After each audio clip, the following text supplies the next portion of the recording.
నమస్తే. అందరూ ఎలా ఉన్నారు? నేను మీ రాజేశ్వరిని.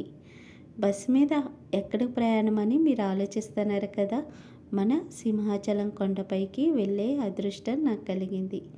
ఫ్రీ బస్ మీద కొండపై వారికి చక్కగా హ్యాపీగా జర్నీ జరిగింది. దేవుడి దర్శనం కూడా చాలా బాగా జరిగింది. ముందుగా చిన్నగా లైక్ చేయండి, ప్లీజ్ సబ్స్క్రైబ్ చేయండి, సరేనా? అయితే చివరిలో ఒక మంచి విషయం దేవుడిదే చెప్తాను. నాకు కూడా ఫస్ట్ టైం తెలిసింది, మీకు తెలిసే ఉంటుందేమో అనుకుంటాను. చివరి వరకు నా వీడియో చూడండి, సరేనా? అయితే సింహాచలం కొండపైకి మొబైల్కి ఎలవ్ లేదు.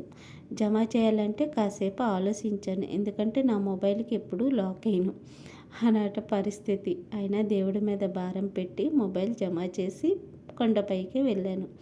దేవుడి దర్శనం చాలా బాగా జరిగింది. అయితే 100 రూపాయలకి 3 మోర్లు తులసిమాల ఇచ్చారు. అయితే 100 రూపాయలకు ఆలోచించుంటే నిజంగా తులసిమాల మిస్ అయిపోయింతను. దేవుడి గర్భగుడికి గుడి లోపలికి నా తులసిమాల వెళ్ళింది. నాకు చాలా సంతోషం కలిగింది. 100 రూపాయలకి చూసుంటే అదృష్టం నాకు కలిగి ఉన్న అప్పటికప్పుడు మనకు తులసాకులు దొరకవు, మాల కూడా కొట్టలేము. 100 రూపాయలు వదిలేస్తే దేవుడి దగ్గరికి నా మాల వెళ్ళిందని చిన్న సంతోషం నాకు కలిగింది.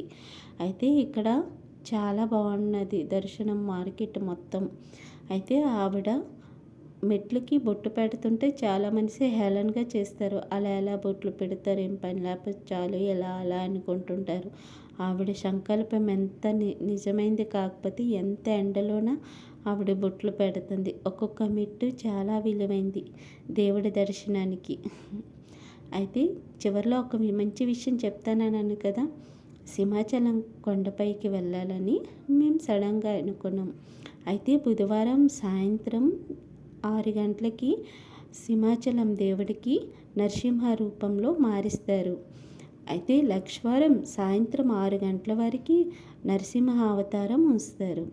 అయితే మేము సడన్గా లక్షవారం వెళ్ళాం కాబట్టి నరసింహ రూపంతో మాకు దర్శనమైంది. మీరైనా ఎప్పుడైనా వెళ్ళాలనుకుంటే గురువారం వెళ్ళండి, నరసింహ రూపంతో మీకు దర్శనం అవుతుంది. నాకు ఫస్ట్ టైం తెలిసింది.